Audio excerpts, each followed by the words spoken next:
Good afternoon, everybody. I'm Kristen Spindler, Director of IncubatorCTX and a faculty member here at Concordia University, Texas. Welcome to our IncubatorCTX speaker series.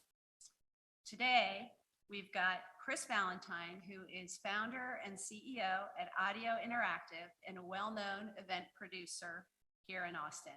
Chris is also a CTX alumnus. Whoosh! Among Chris's many experiences in his career, he's perhaps best known as an event producer of South by Southwest Pitch, which is a showcase for startups coming from all over the world. He's a 1992 graduate of Concordia University, Texas, back when campus was off of I-35, and he majored in communications and behavioral science.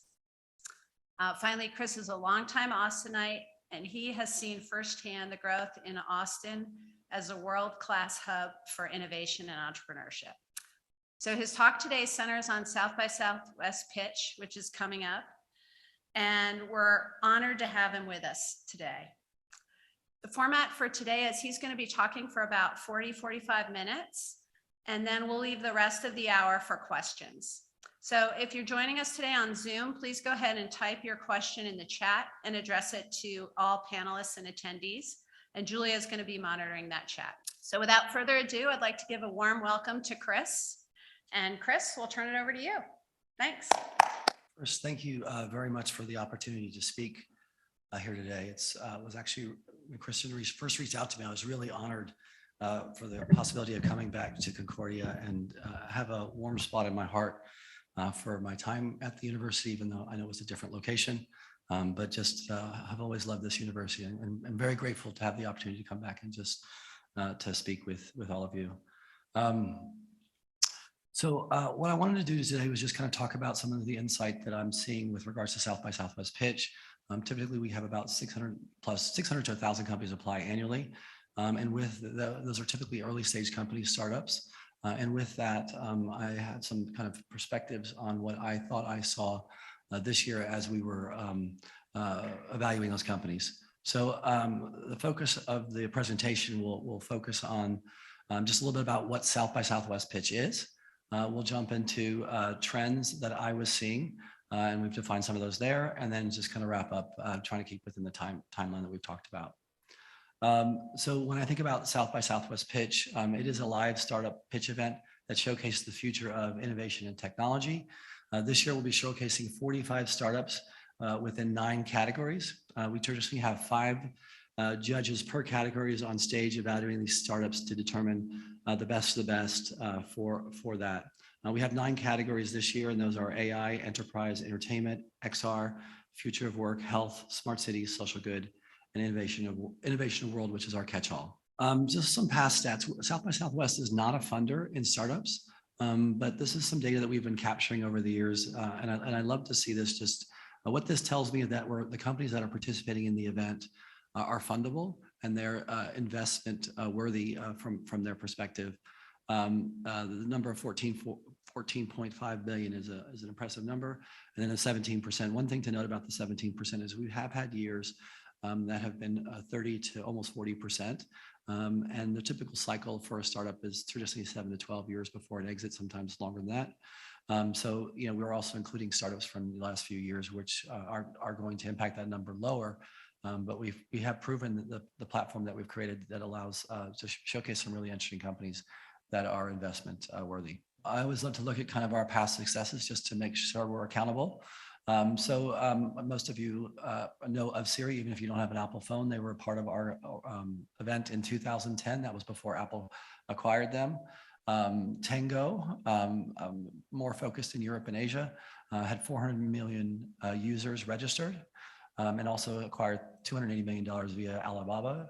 TubeMogul was acquired by Adobe in 2016 for $540 million.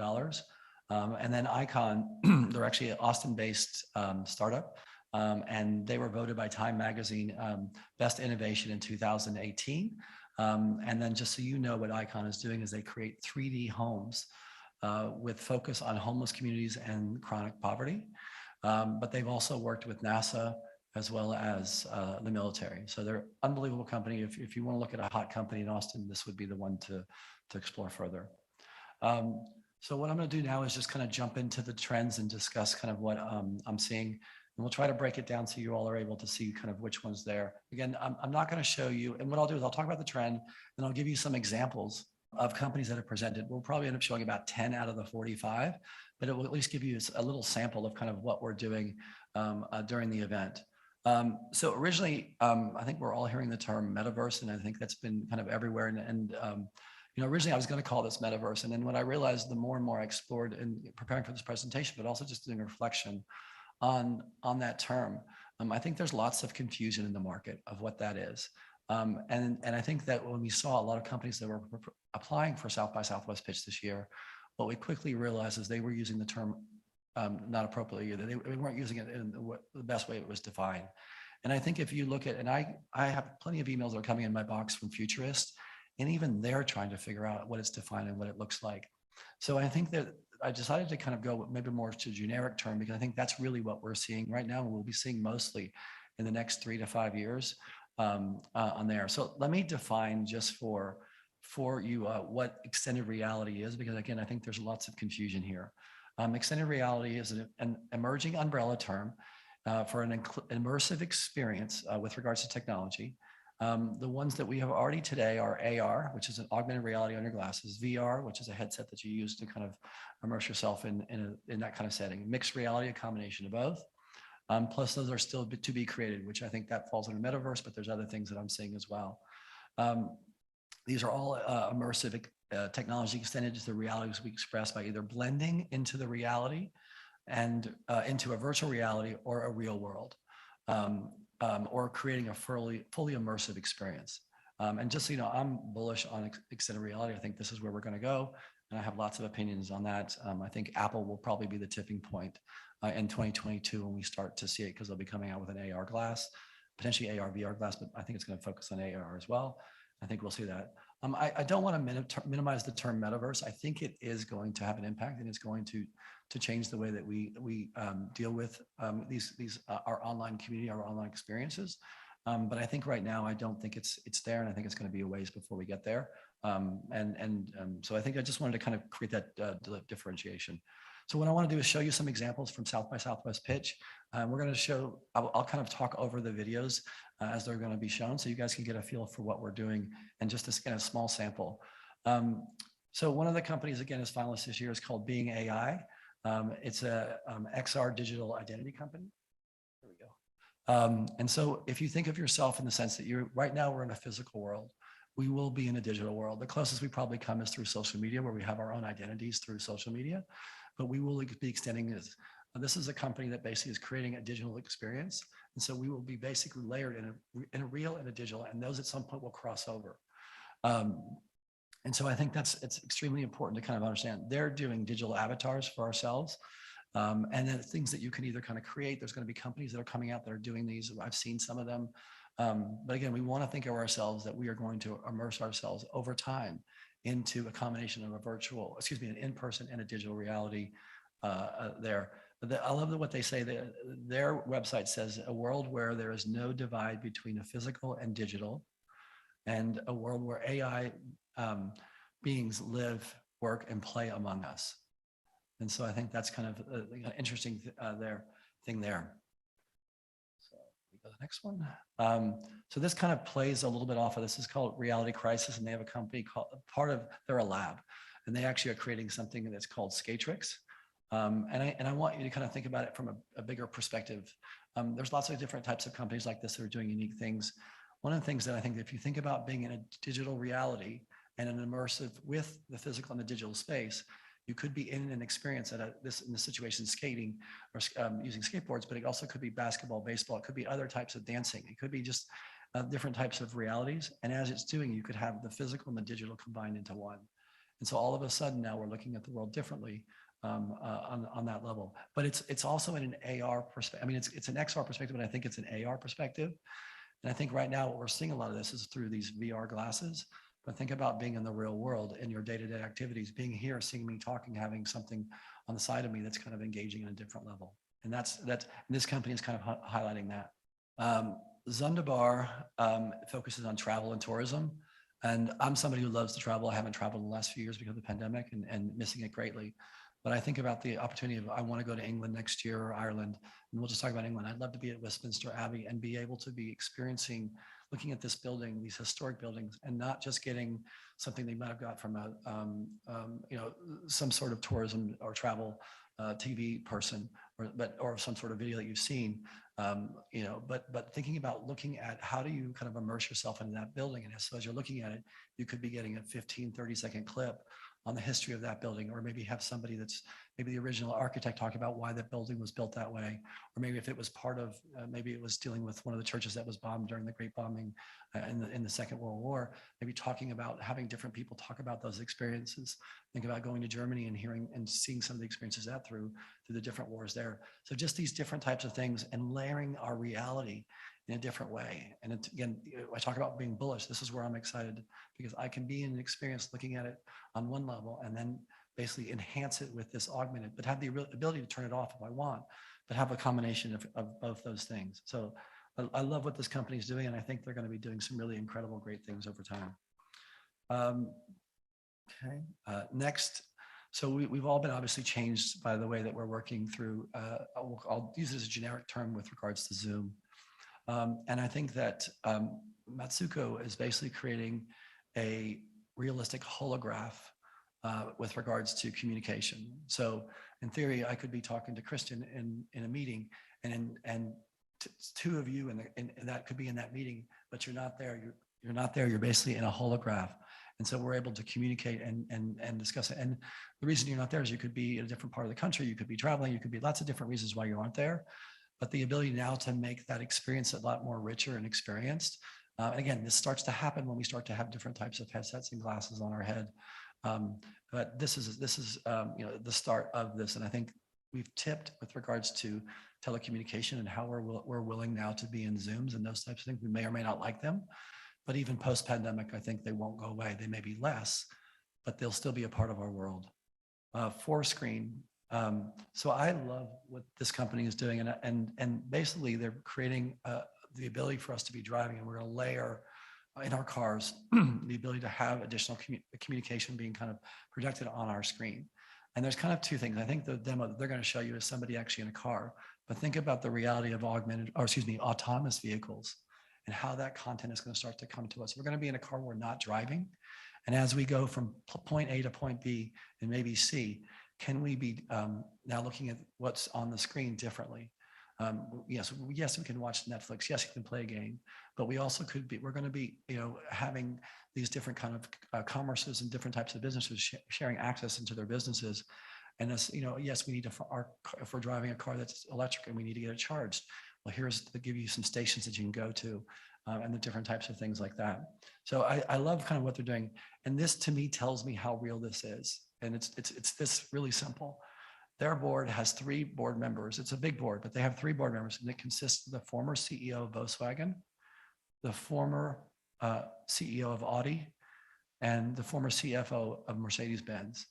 So those types of people don't join boards unless they see this is where they're going. They're looking at the future. That's a CEO's job. And they're saying that if it's not this company, it's going to be somebody else. But we're going there.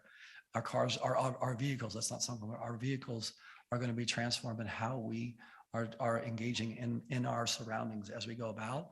And this company, Fourscreen, is allowing us to do that. So I love this company.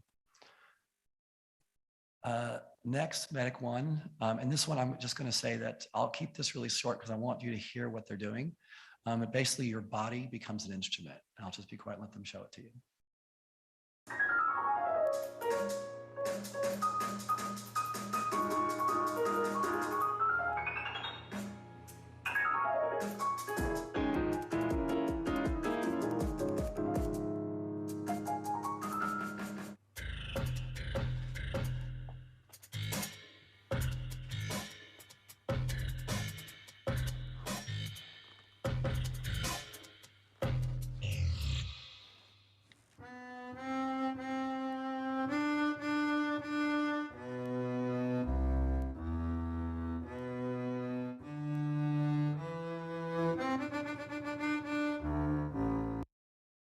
So back in the day, you probably have heard of air guitars.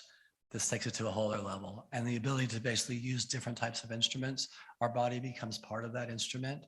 And again, if you think about coming into this new immersive type of experience, I could see Tuesday night, you have a MIDIC one music play off with different students, and that becomes kind of a gathering once a week or every couple of weeks, and people are doing kind of fun things. Again, the world is changing, and it's being looked at it in so many different ways. It's just wonderful to see. So, again, talking about the bigger trends that I'm seeing, the first one was obviously tied to extended reality. The second one is focused on trend 2, and I'm listing it. It's going to be multiple subsets within that. It's basically the response to the pandemic, something that we've all experienced it. And the first kind of focus will be tied to health. So, obviously, telehealth is going to completely change the way that we look at health. I know personally that I love the fact that I can just zoom into a doctor as opposed to having to go to the office and be waiting in a lobby.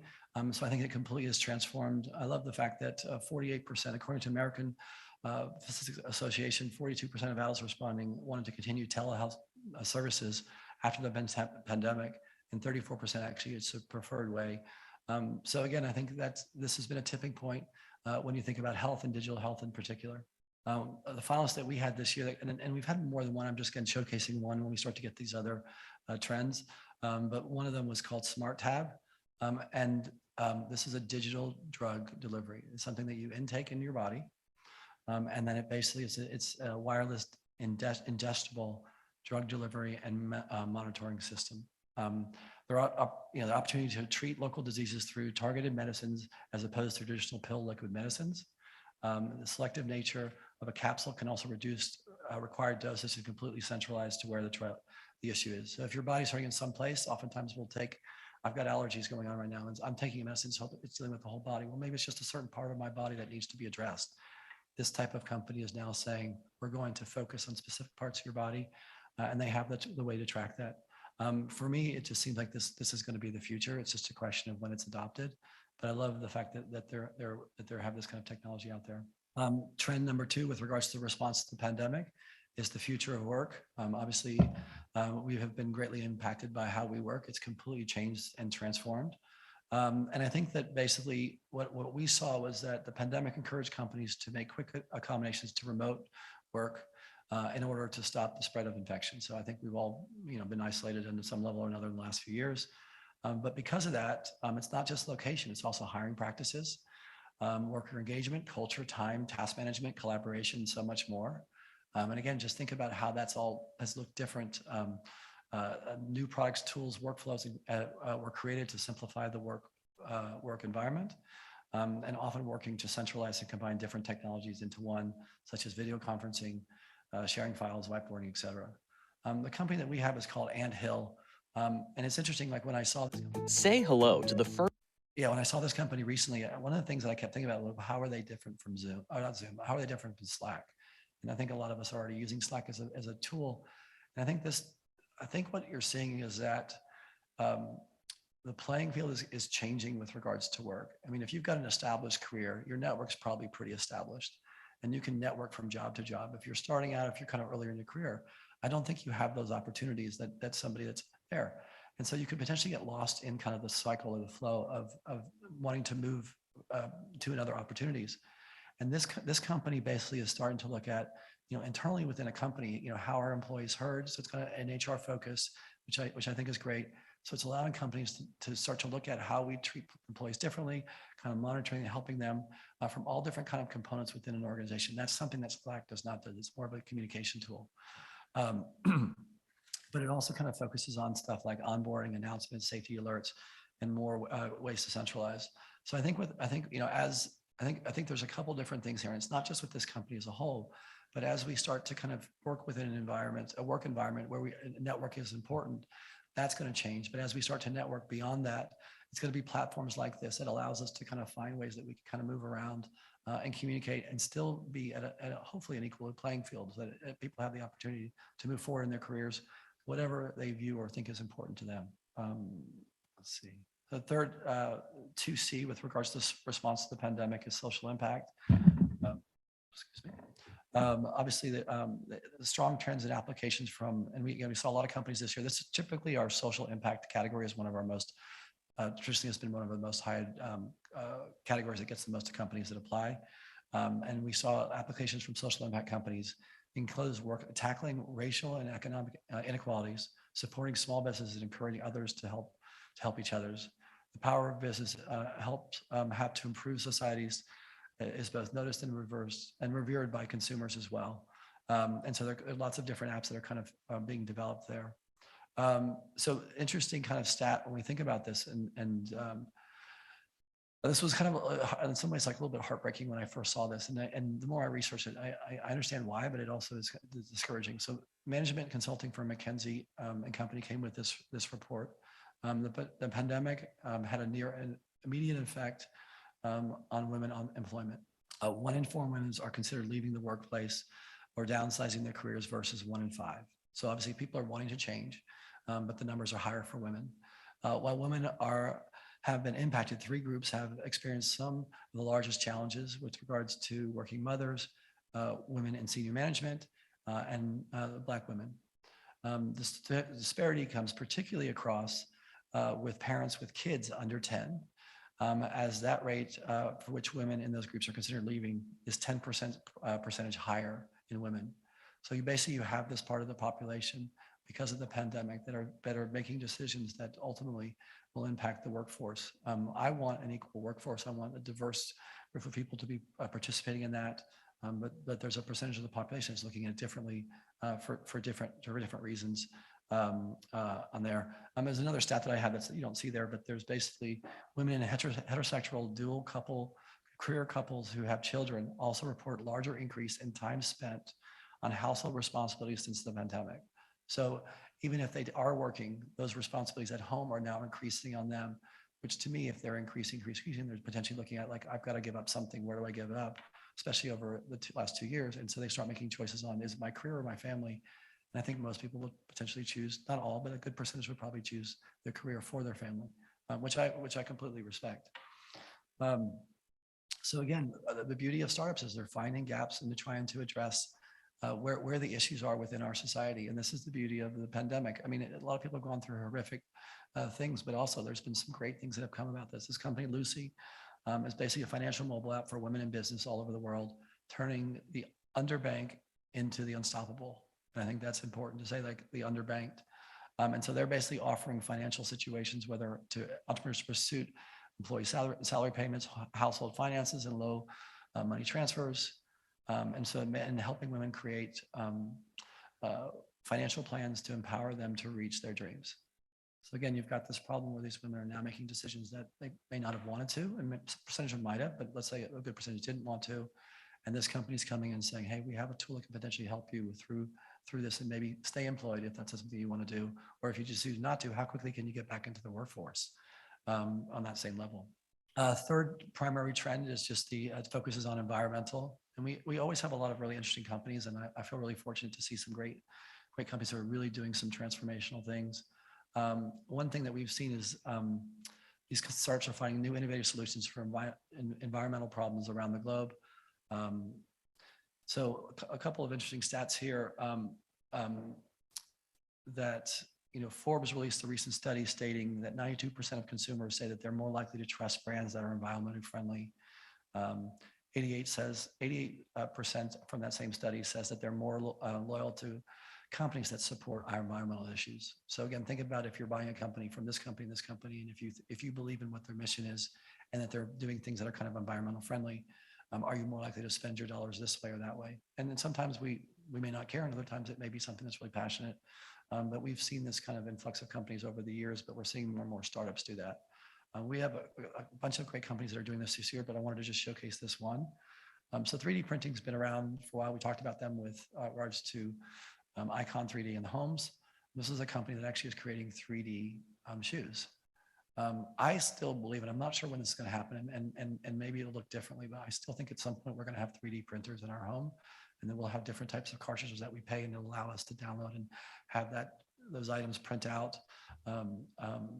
for whatever means, not just shoes, but it could be for almost anything. It could be for glasses, it could be for different types of things.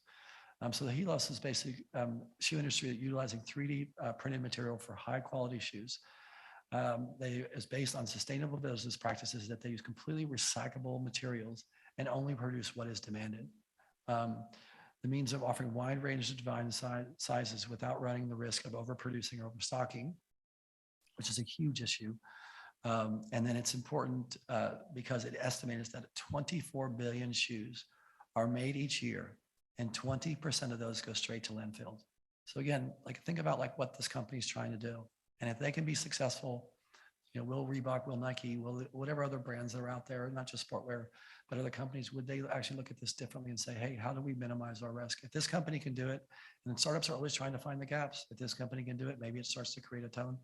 But I also asked the question going back to before, like social good, would you buy a product from this knowing that they're basically helping the landfills? And again, it starts to make you start to think about these companies differently when they're making these types of conscious decisions to not just create a company for profit and hopefully for better good, but they're looking at kind of how we can change the way that we purchase goods or the way that we consume goods. So, you know, in conclusion, you know, the idea is I'm really fortunate and blessed to get to see some incredible companies every year. I get this kind of snapshot into what I think is the future of the next 3 to 5 years. You know, we kind of talked about some different things with regards to where I think things are going. And I'm excited about, there was lots of other things that I saw, but just for time, I minimized it to what I thought were, Chris and I kind of had a discussion, we minimized it what we thought was the best for time's sake. But I do think it's important to kind of look at like, where are we going for students? If you know where we're going or have some sort of idea, you can kind of, if it makes sense, you can direct your career in that pathway. You potentially could start a company that's in that way, or maybe work for a company that's doing some interesting things. For some other people, maybe who are not students and working in the business world, some of these technologies or innovations are going to impact our world. And so it's just a matter of time. And so to be aware that they're coming, and even if, you know, okay, let's say we're not interested in, say, an AR glass in the beginning, at some point it will become the norm. I mean, I know that in talking to all the major companies that are tech companies, and that's where we're going. So it's maybe you don't buy the first or second iteration, but maybe the third or fourth, and it just becomes kind of the pathway of what we're doing. So excited about the future. I hope that this was informative and helps you kind of understand kind of from a South by Southwest pitch perspective, and also just things that I'm seeing on a greater outside of South by level of kind of where I think we're going. Great. Well, thank you, Chris. Hey, thank you everybody for coming today. Big shout out to Chris. And I want to say that South by Southwest is happening during spring break, Concordia spring break.